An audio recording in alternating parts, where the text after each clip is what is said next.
Fentanilo. Pongan un poquito de fentanilo en la punta de un alfiler. Eso puede matar a 5 personas. Si ponen un poco más, puede matar a toda la ciudad. A esto nos enfrentamos. No hay prácticamente nadie en Estados Unidos que no haya tratado la adicción a los opioides de alguna manera. Hermanos y hermanas, toda la familia, todo el mundo sufre. En este país hay más de 1 millón de muertes por esta droga. ¡Despierte, despierte! ¿Me oye?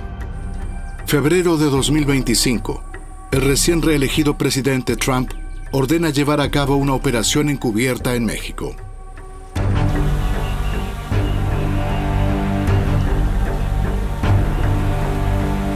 ¿Qué puede decir de los vuelos no tripulados de la CIA sobre México? ¿Es el siguiente paso en la guerra contra los cárteles? Bueno, vamos a ver. Creo que México está dirigido en gran parte por los cárteles, lo que es una lástima.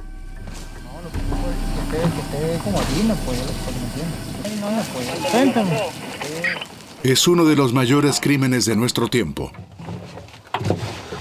Durante 30 años, millones de norteamericanos han sido envenenados.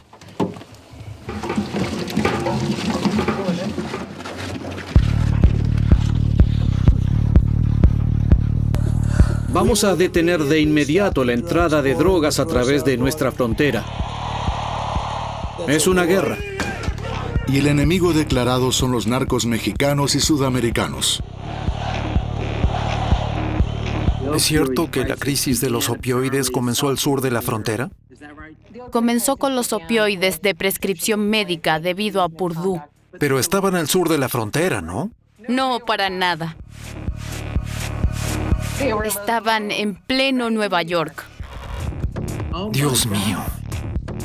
Todo comenzó hace 30 años en el noreste de Estados Unidos. Muy lejos de México, Purdue Pharma, una multinacional farmacéutica dirigida por una respetable familia, los Sackler.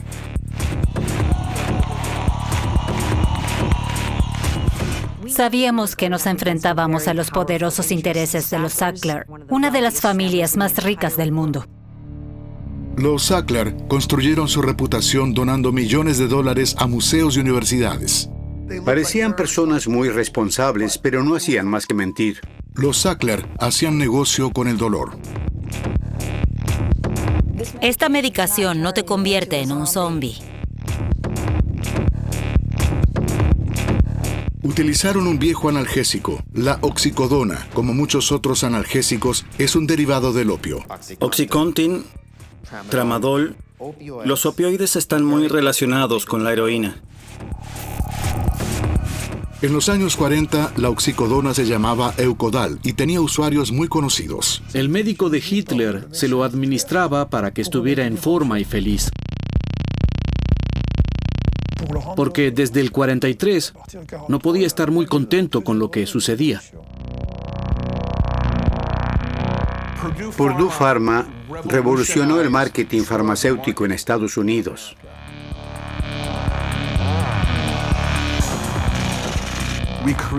Creamos una nueva y enorme población de estadounidenses adictos a los opioides. La culpa es de las grandes farmacéuticas. Lanzaron Oxycontin y mintieron diciendo que no era adictivo y que los médicos solo hacían su trabajo.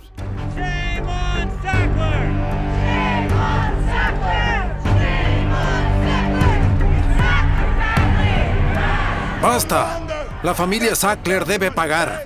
Si alguien me puede explicar la diferencia entre McKinsey, el cartel farmacéutico de los opioides y organizaciones como la de Pablo Escobar, soy toda oídos.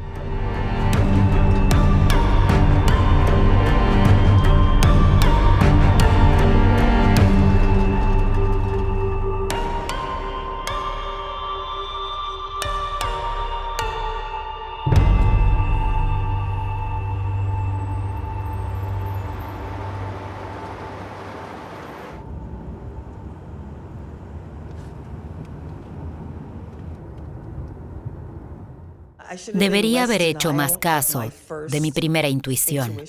Debí escuchar esa voz en mi interior. Hace 20 años, Filadelfia era el área de Carol Panara, representante de ventas de Purdue. Hoy esta zona pobre de la ciudad está asolada por una mezcla de opioides y tranquilizantes para animales. Por entonces, Purdue Pharma estaba en expansión. Iban a contratar a unos 110 nuevos comerciales en todo el país.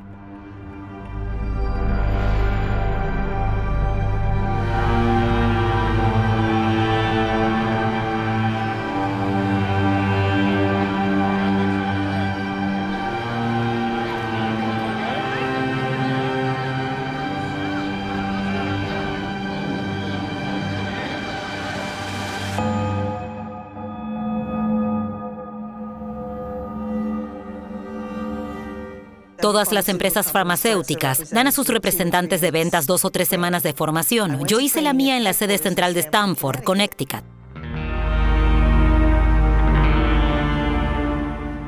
En cuanto entré en la sala, no me sentí muy bien. No sabía si eran los nervios, pero tenía un mal presentimiento. No me gustó el ambiente. Sé que lo que digo es muy vago, pero nos especificaron que no abreviáramos OxyContin como Oxy en nuestros informes de visita, porque así es como se conocía en la calle.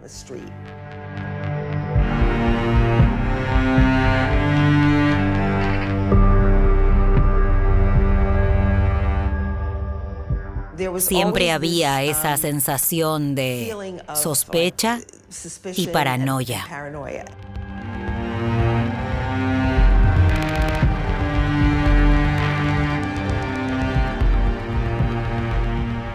Me regañé a mí misma y me dije, tienes que darle una oportunidad. Es algo nuevo.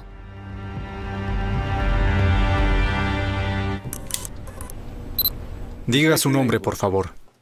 Richard Sackler.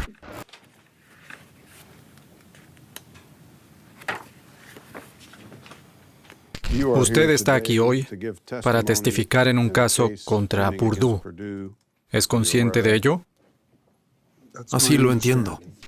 Quiero mostrarle un correo electrónico marcado como prueba 2 del interrogatorio.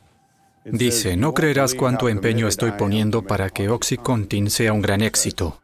Es casi como si dedicara mi vida a ello.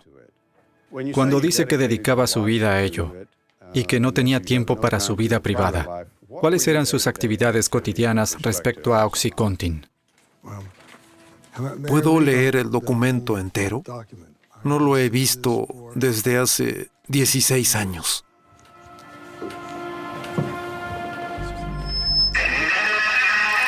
Los comerciales de la empresa visitaban a médicos con la misión de convencerlos de recetar OxyContin.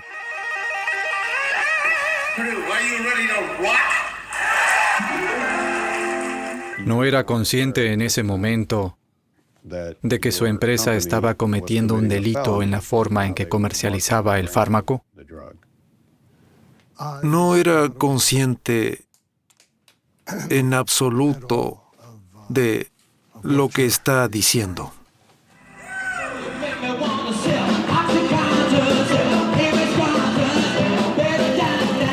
Fomentaba el espíritu del equipo. No me arrepiento de querer motivar a nuestro equipo de ventas. Creo que esa era mi misión.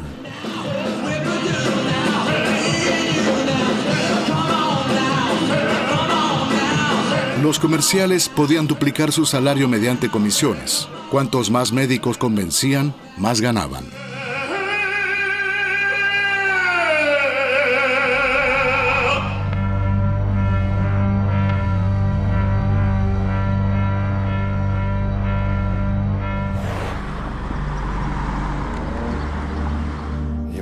Promocionábamos ese producto. Les mentíamos a los médicos sin saber que les mentíamos. Es difícil vivir con esto. Algunos pacientes pueden tener miedo de tomar opioides porque creen que son demasiado fuertes o adictivos. Pero eso dista mucho de la realidad.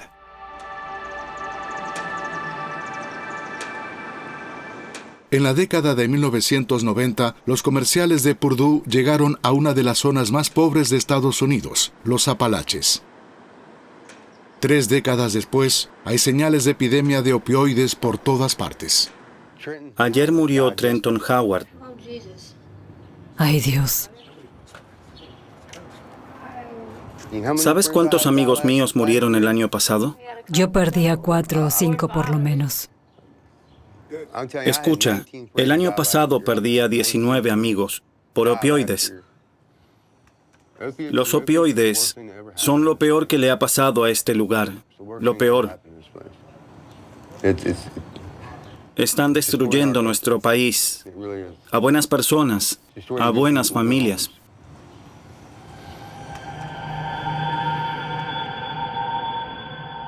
Hace 20 años que no ejerzo la medicina, pero aún hoy, décadas después, sigo viendo antiguos pacientes míos que han sufrido. Me he encontrado con familias de personas a las que receté estos fármacos y murieron por sobredosis.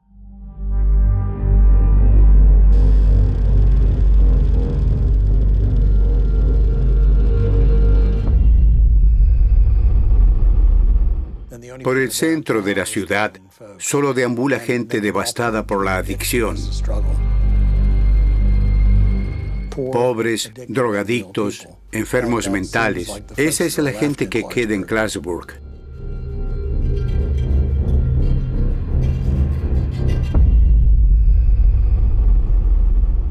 Llegué en 1978 a Clarksburg, Virginia Occidental, para trabajar como médico de familia.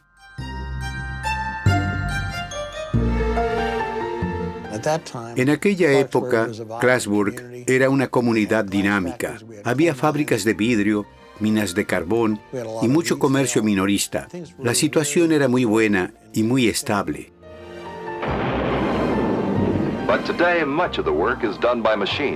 La minería del carbón cambió.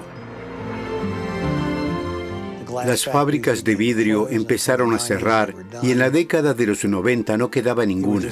Cerraba una fábrica tras otra, se perdía un empleo tras otro.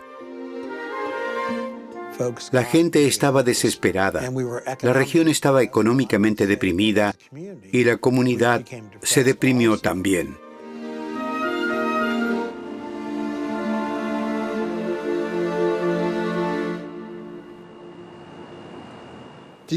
¿Cree que Virginia Occidental era un objetivo de la industria farmacéutica? No lo sé. No conozco los mecanismos internos de las empresas farmacéuticas y sus prácticas. Pero esta era una zona vulnerable y ellos contribuyeron a traer ese problema. Si hubo intencionalidad, no lo sé. El doctor Hortensio no lo sabía, pero estaba identificado como médico potencialmente influenciable por los comerciales de Purdue. Su nombre salía en una de sus listas. Hubo un enorme aumento de comerciales del sector. Primero le hablaré de la medicación y luego de lo que podemos ofrecer. Me gusta. Seguro que puedo recetarlo. Llegaban a venir 20 comerciales al día. Al día. Cuando empecé solían ser hombres mayores y más adelante mujeres jóvenes. Hola, doctora. Encantada de saludarla. Nos formaron en temas como la psicología de diferentes personalidades y cómo abordarlas. Trataban de acercarse y trabar amistad, hablando de intereses comunes. Algunos médicos eran más analíticos, otros más extrovertidos. Eran simpáticos, buena gente, y eran muy sinceros. Al menos eso parecía.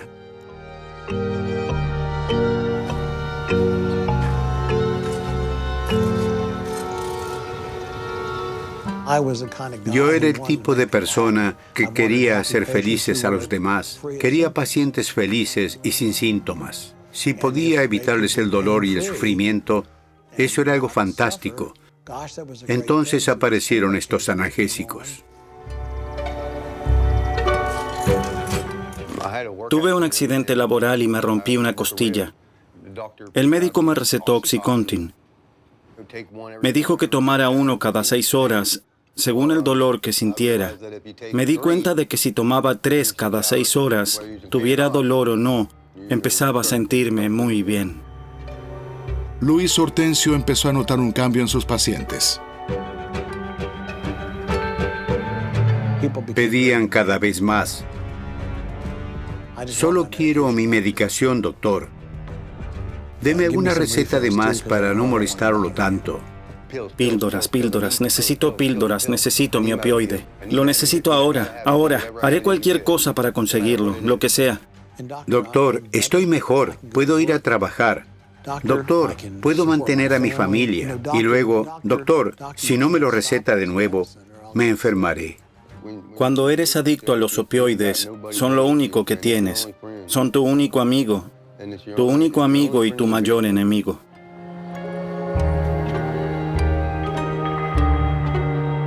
Cuatro años después de lanzar OxyContin, los Sackler vieron que su producto era un auténtico éxito de ventas.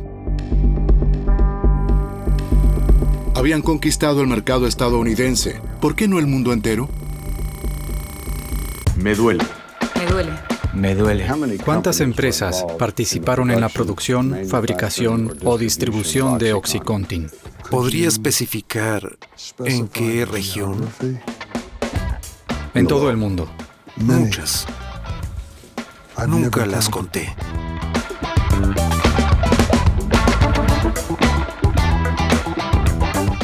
El método que había funcionado en Estados Unidos empezó a aplicarse con éxito en muchos otros países. Distintos países, distintos nombres. ¿Qué es Mundipharma? Mundipharma es... Inglaterra, Suecia, Suiza, Noruega, Países Bajos y Francia. La familia Sackler es dueña de Mundipharma. Sí. Los suizos dicen, si prescribes un medicamento a un paciente está bien. Si le prescribes 2, deberías enviarlo al psiquiatra. Si le das 3, deberías ir tú al psiquiatra.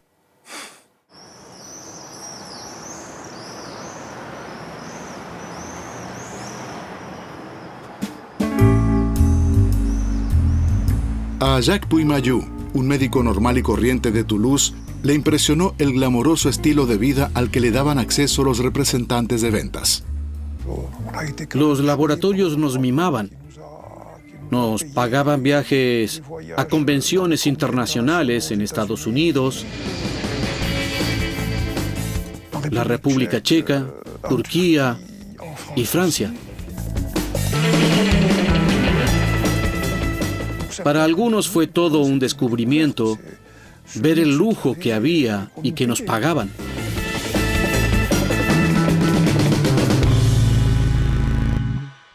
Nos dijeron que OxyContin no era muy adictivo, así que empezamos a recetarlo. Y efectivamente, daba buenos resultados y estábamos muy satisfechos. Pero con el paso del tiempo, empecé a albergar ciertas dudas. Tenía 2 pacientes con insuficiencia renal a los que hubo que reanimar tras una sobredosis de oxicodona, así que me di cuenta de que no estaba viendo algo. Los médicos vieron que sus pacientes se convertían en drogadictos. Nos dieron nuevas indicaciones para abordar las objeciones que pusieran los médicos. El doctor Alan Spanos es especialista en dolor. Purdue le pagó para dar autoridad a sus argumentos. Sacamos el concepto de pseudoadicción.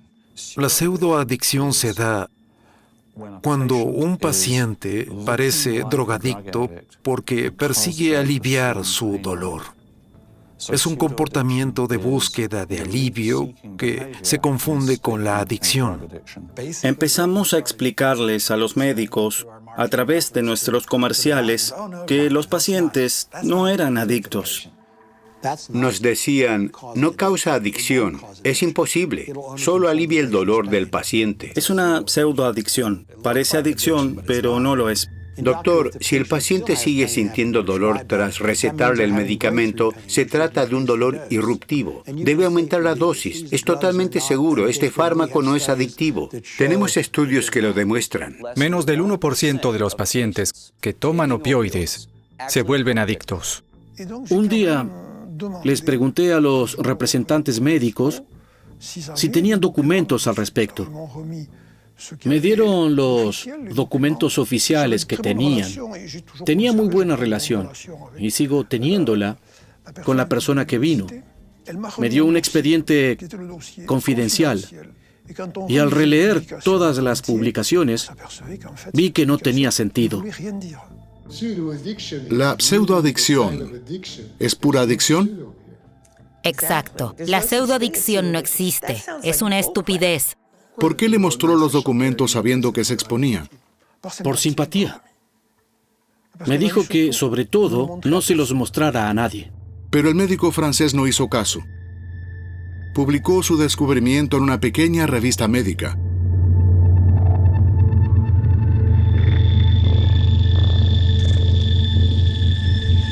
Su difusión es confidencial, pero el artículo no escapó a la atención del fabricante del fármaco. 10 días después, recibí una carta certificada de un bufete de abogados que me decía que eligiera bien a mi defensa porque la empresa emprendería acciones legales.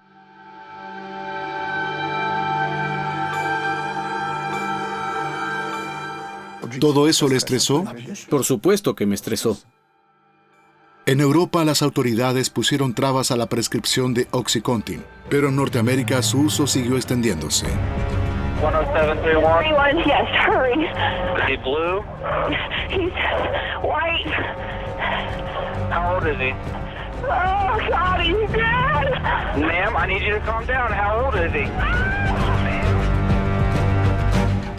En una de mis primeras semanas, fui a hablar con un médico acompañado de un formador de ventas. El médico nos dijo, miren, no voy a recetar más su fármaco.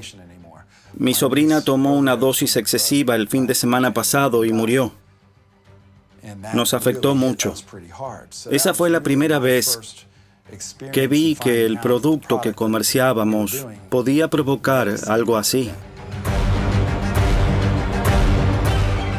Informamos a la empresa y su postura fue responder, es un caso aislado, no es por culpa del fármaco. En los meses siguientes, aparecieron más y más informes de diferentes médicos. OxyContin es obviamente la droga de la calle. La gente tritura pastillas de 40 y 80 miligramos a propósito para literalmente drogarse. Los médicos empezaron a darse cuenta de que si prescribían el medicamento, se usaría en exceso. ¿Era consciente de la preocupación que despertaba en noviembre de 1999? No.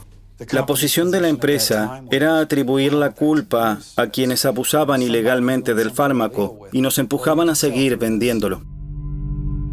En un correo electrónico, Richard Sackler les dice a sus empleados que sean implacables con los que abusan del producto, tachando a los adictos de culpables y delincuentes temerarios. Cuando lo pienso, recuerdo que tuve la sensación de haber contribuido a extender el uso de esa droga, y es doloroso. En realidad estoy tratando de corregir mi pasado, dando a conocer que esta empresa hizo algo realmente terrible.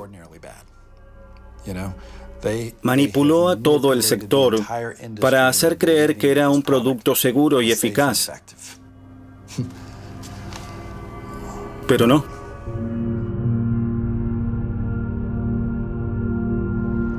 En Clarksburg, el doctor Luis Hortensio trataba a un adicto tras otro. Los representantes de Purdue lo colmaban de muestras gratuitas de opiáceos que llenaban el armario de su consultorio, hasta que perdió el control. Empecé a tomar las muestras que tenía si había tenido una jornada difícil, me dolía la cabeza o estaba muy estresado. Mi consumo pasó de un analgésico al final de la jornada a 20, 30, 40 al día. Terminé extendiendo y canjeando recetas de forma fraudulenta. Muchas a nombre de mis hijos, porque el síndrome de abstinencia es una sensación espantosa. Es una sensación que espero no volver a tener jamás. Haces lo que sea para conseguir más analgésicos para que desaparezca. Y pierdes todo el sentido común y moral. Yo era drogadicto y trataba a drogadictos.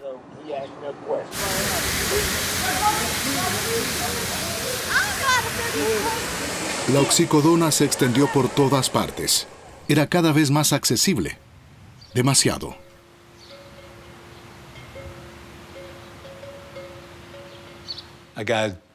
Mi hija me llamó por teléfono.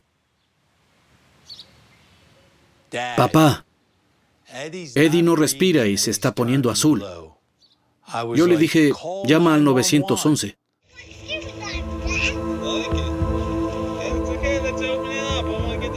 Tomé un taxi. Deprisa, deprisa. Iba rezando. Veo una ambulancia ante mi casa y pienso, gracias a Dios.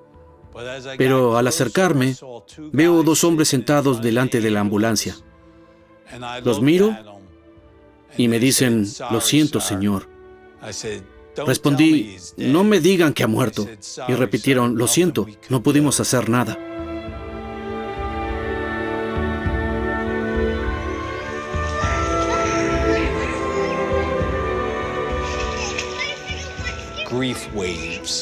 Olas de dolor. Nadie sabe quién lo escribió, pero dicen que cuando sufres una tragedia así, al principio es como si te ahogaras, y luego las olas empiezan a golpearte cada 10 segundos, y luego cada minuto. Después de un tiempo, tal vez cada 5 minutos. Recuerdo la primera vez que pasé 1 hora sin pensar en Eddie. Cuando me di cuenta, me sentí culpable.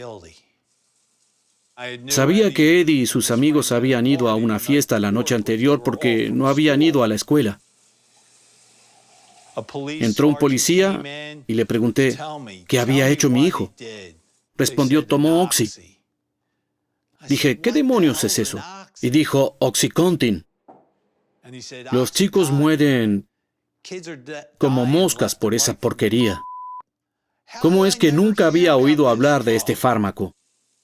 Luego empecé a indagar más.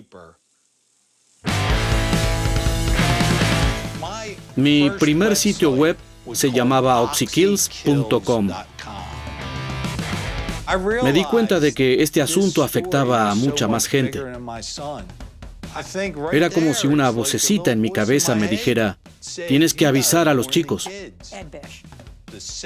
En la segunda protesta contra Purdue Pharma, sale una joven y nos dice, lo siento, me obligan a hacer esto.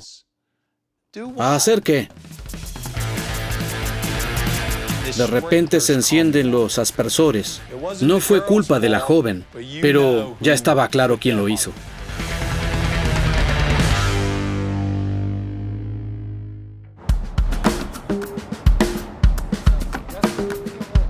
Ante esta epidemia, una generación de jóvenes abogados decidió alzarse contra los Sackler. Esta lucha llegaría a definir la vida de muchos de ellos. La de Maura Healey, por ejemplo. Hoy es el día de la independencia de Estados Unidos. Habrá muchos fuegos artificiales. Tenemos un problema de planificación, porque más tarde tengo que reunirme con el presidente en la Casa Blanca. Es una locura ahora mismo. Hoy, Healey es la gobernadora de Massachusetts. Forjó su destino peleando contra los Sackler. Mil gracias, Daniel. Feliz 4 de julio. En 2014 me presentaba a las elecciones para fiscal general de Massachusetts. Pasé mucho tiempo visitando ciudades y pueblos y conociendo a gente de todo el estado. Y cada vez alguien se me acercaba y me hablaba de su hijo o de su hija que sufría adicción a los opioides. Algunos me hablaban de seres queridos que habían muerto por este motivo. Sabemos que tenemos un problema con el Oxycontin. Sabemos que está matando a gente. Y también sabemos que detrás hay una empresa y una familia. Pensé que para depurar responsabilidades y hacer justicia, era muy importante sacar la verdad a la luz. La familia Sackler tuvo que enfrentarse públicamente por primera vez a lo que había hecho. Tras un cuarto de siglo de silencio, los Sackler se vieron obligados a dar explicaciones ante el Congreso.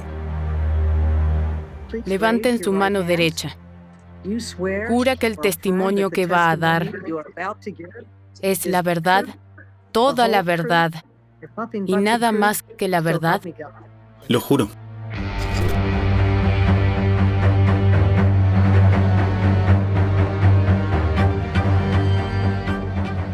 Sabíamos que nos enfrentábamos a intereses muy poderosos. Una de las familias más ricas del mundo, con miles y miles de millones de dólares. Iban a atacarnos y a hacer todo lo que estuviera en su mano para intentar apartarnos del caso.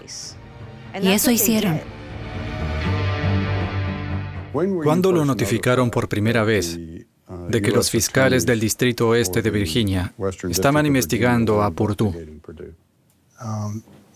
Que la investigación se dirigiera contra Purdue fue una sorpresa, pero no recuerdo cuándo ocurrió.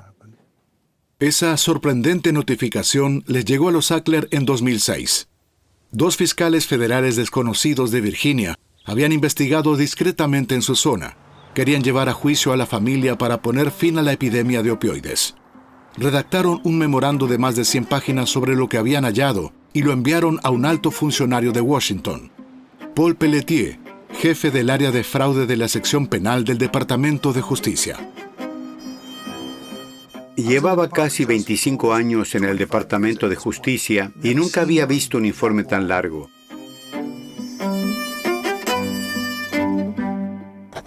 Contenía todas las pruebas.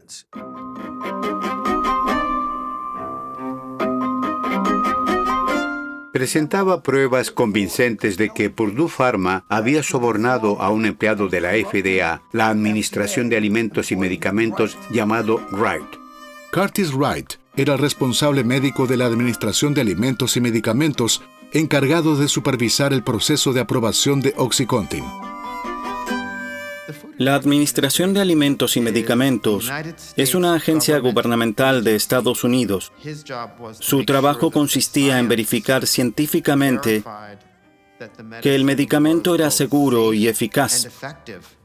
¿Alguna vez habló con Curtis Wright de la realización de estudios sobre el posible abuso de OxyContin antes de su lanzamiento? No. Justo antes del lanzamiento al mercado del fármaco en 1995, Curtis Wright acudió en secreto a un hotel donde se reunió con miembros de Purdue Pharma. A pesar de la imparcialidad que exigía su cargo como funcionario, se cree que Wright dejó que manipularan sus informes y aprobó el prospecto engañoso de OxyContin. ¿Quién redactó la información? ¿Purdue o la FDA?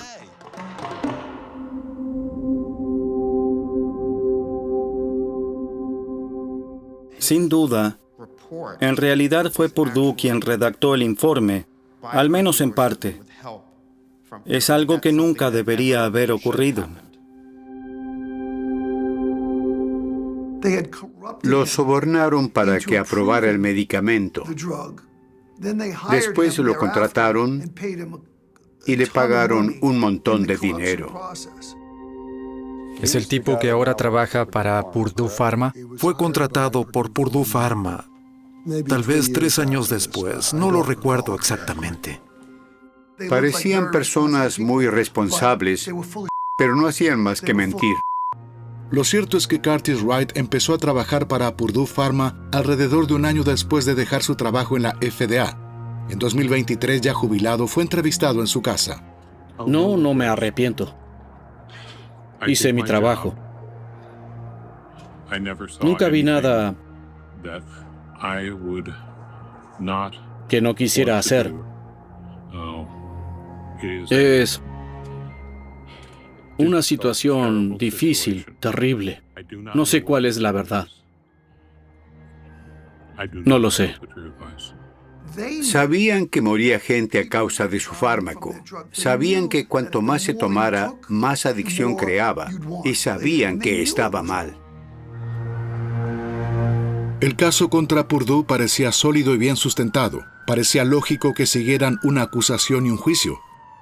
Jaque mate a OxyContin y la creciente epidemia de opioides.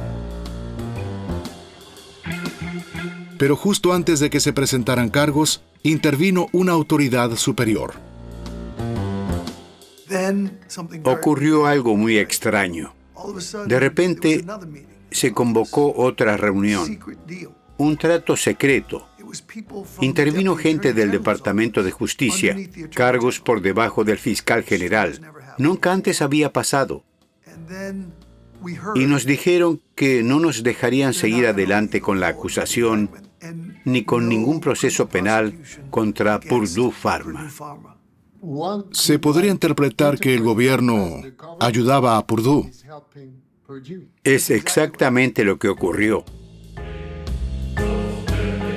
Rudy Giuliani defendía a Purdue Pharma en ese momento. Y se especulaba con que sería el próximo candidato a la presidencia de Estados Unidos. Se impuso la influencia del dinero, del abogado rico, de la corporación rica.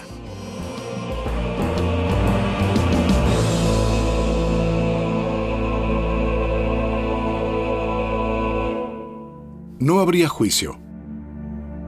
3 ejecutivos admitieron que Purdue comercializó fraudulentamente OxyContin, afirmando con falsedad que era menos adictivo que otros analgésicos, y llegaron a un acuerdo para no ir a la cárcel. Nada de esto habría ocurrido si los mandamases del Departamento de Justicia no hubieran enterrado ese memorando.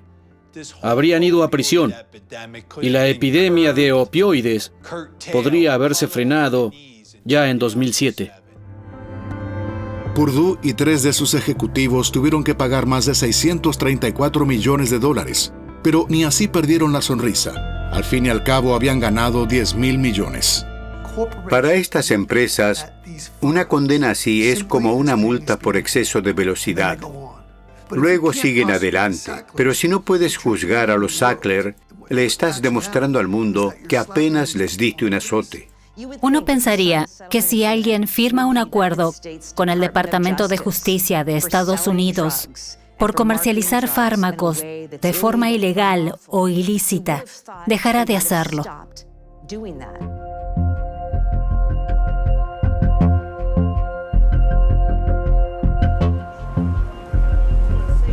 En cambio, ¿qué hicieron Purdue y los Sackler? Doblar la apuesta. Una semana después de que se anunciara el trato, David Sackler, directivo de Purdue, envió un correo al resto de la familia. Sugería que debían ganar tanto dinero como fuera posible antes de que las demandas los arruinaran. El texto llegó a manos de miembros del Congreso. Señor Sackler, ¿reconoce este mensaje? No puedo leerlo. El 17 de mayo de 2007 le escribió un correo a su familia. Dice, ¿qué creen que está pasando en esos juzgados? ¿Somos ricos? ¿Por cuánto tiempo más hasta que nos lleguen las demandas? ¿Escribió usted este correo? Creo que sí. Creo que sabían que se les acababa el tiempo, que no iban a durar para siempre, y que por eso tenían que lucrar al máximo mientras pudieran. Intentaban retirar las ganancias para que las víctimas de los opioides no pudieran reclamarlas en futuras demandas.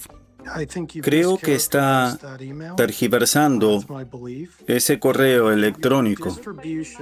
Los correos hablan por sí solos. Decidieron hacer justo lo que no debían. Trataron de vender más OxyContin que nunca. Si miramos los gráficos, justo después del acuerdo de 2007, las ventas y los beneficios se disparan. Es increíble. Con la gestión de Purdue Pharma, de repente su empresa pasó de embolsarse $120 millones en 10 años a 10.400 millones en 10 años. ¿Qué sucedió? Lo que sucedió fue que la familia Sackler se había aliado con profesionales. Revisando documentos confidenciales, la entonces fiscal general de Massachusetts, Maura Healey, descubrió que los Sackler habían contratado a una de las principales consultoras de gestión del mundo.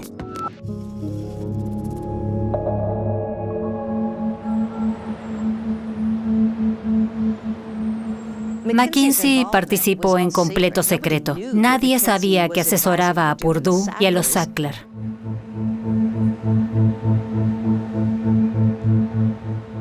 A menudo ha bromeado diciendo que tienen más secretos que nuestra Agencia Central de Inteligencia, la CIA.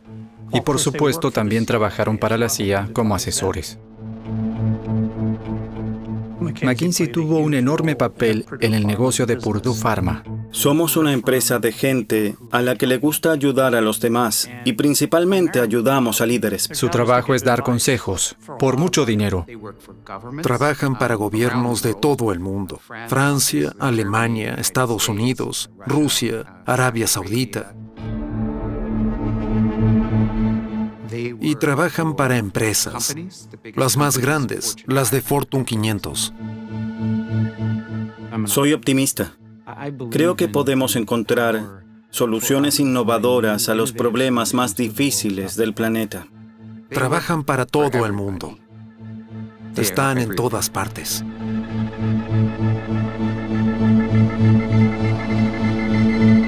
Pedí disculpas por nuestro trabajo con Purdue y otros fabricantes de opioides. No estuvo a la altura de nuestras exigencias. No supimos reconocer el contexto de lo que ocurría en nuestra sociedad.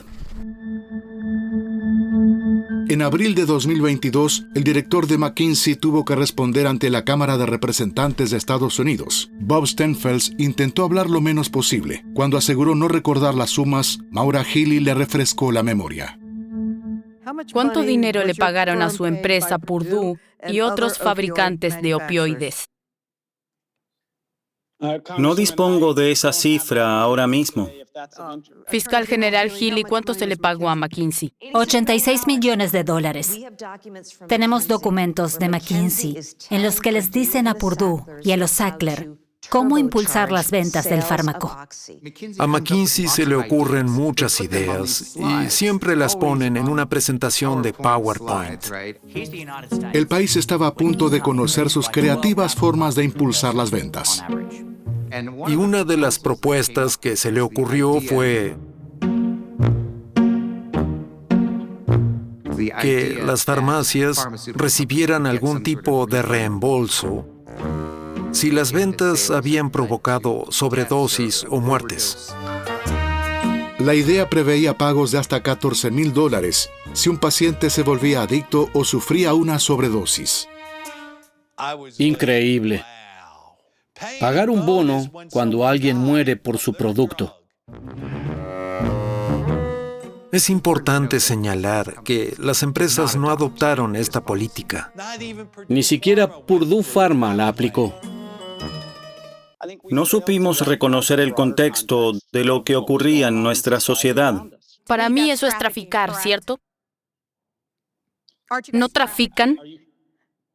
Yo no diría que nuestro trabajo en ventas y marketing sea traficar. Si alguien me puede explicar la diferencia entre McKinsey, el cartel farmacéutico de los opioides y organizaciones como la de Pablo Escobar, soy toda oídos. Puede que vistan traje y tengan oficinas elegantes, pero hacen lo mismo. McKinsey no actuó solo. Otros les ayudaron. La filial estadounidense de la agencia publicitaria francesa Publicis ayudó a McKinsey a vender su mensaje. Somos lo más, porque toda idea, toda pequeña creación, debería tener un momento rock and roll. La campaña que recuerdo presentaba a un apuesto comercial de Purdue llamado Ken, cuyo trabajo consistía en levantarse por la mañana, beber café, ponerse música y salir, casi como un gladiador, a convencer a los médicos de que recetaran más y más OxyContin.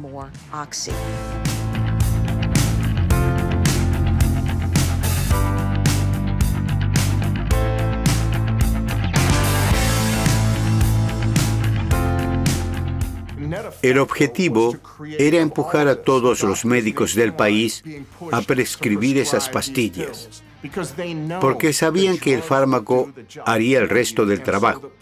Las ventas en todo el territorio despegaron como un avión.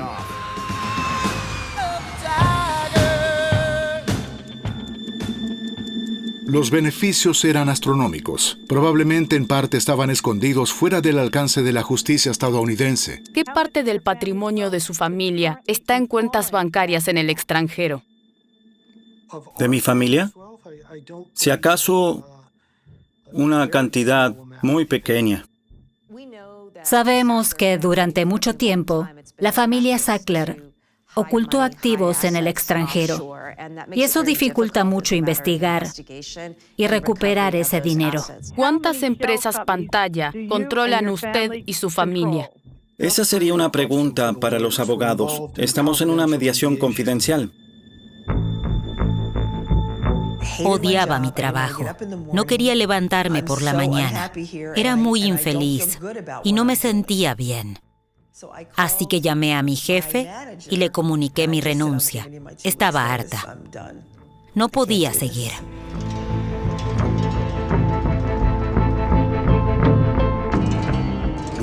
Una mañana temprano allanaron mi oficina.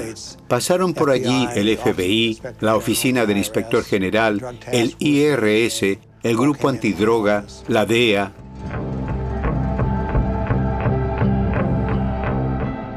Fue horrible, aterrador. Perdí mi licencia médica porque me condenaron por 2 delitos federales: fraude con recetas médicas y fraude de seguros.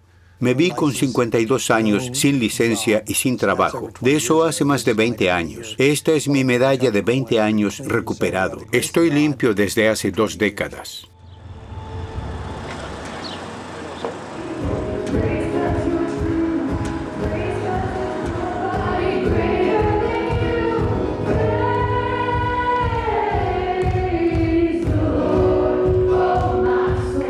Fui uno de los primeros que cayeron víctima y a la vez contribuyeron a la epidemia de opioides. Pero me alegra seguir en la ciudad en la que perjudiqué a gente, ahora tratando de ayudar. Todo eso es parte de mi redención. Trato de convertir aquel desastre en algo positivo.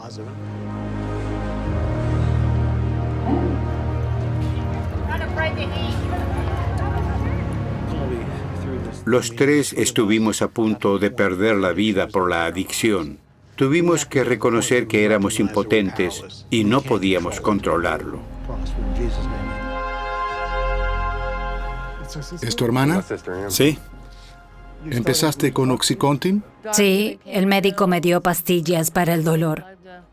Y cuando deja de dártelas, encuentras otra cosa para calmar el dolor.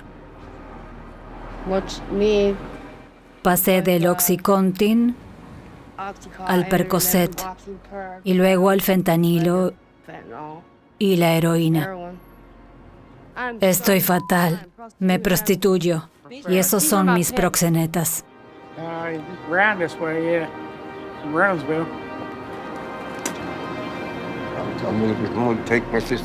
Voy a llevármela de aquí y a encontrar la manera de que esté mejor. Voy a conseguir lo que necesite para curarse. La quiero y no quiero que esté mal.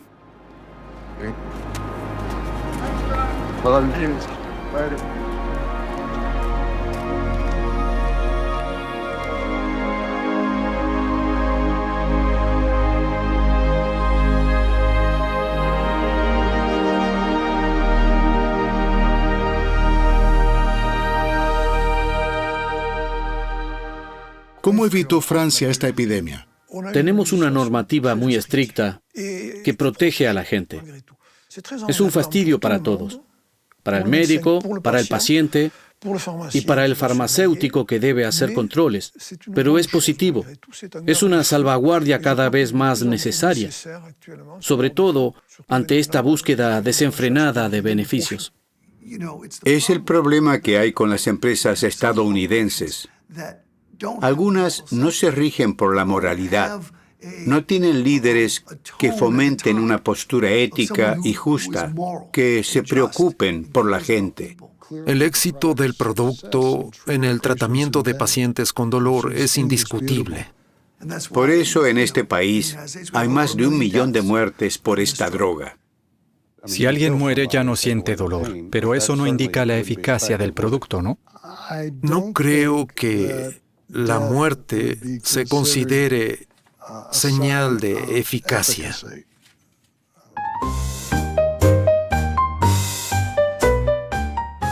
Pronto se empieza a ver que los narcos mexicanos se interesan por este nuevo mercado. Empiezan a considerar lo importante que es.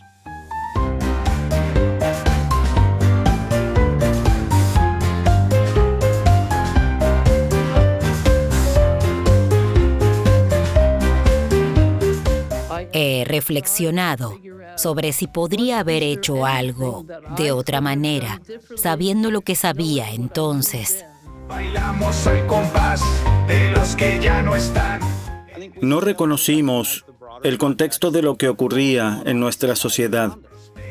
Mientras lloran al cielo, el vaquero de la banca siempre gana sin duelo. Purdue y los Sackler y los fabricantes y distribuidores de opioides iniciaron algo que continúa hasta hoy, porque las víctimas pasaron de la oxicodona y los opioides al fentanilo y otros sintéticos. Actualmente enfrentamos una epidemia de fentanilo en todo Estados Unidos, y todo empezó con el OxyContin. Bailamos al compás de los que ya no están en el salón de duelo. No hay final ni mañana, el negocio prospera mientras lloran al cielo, el vaquero de la parca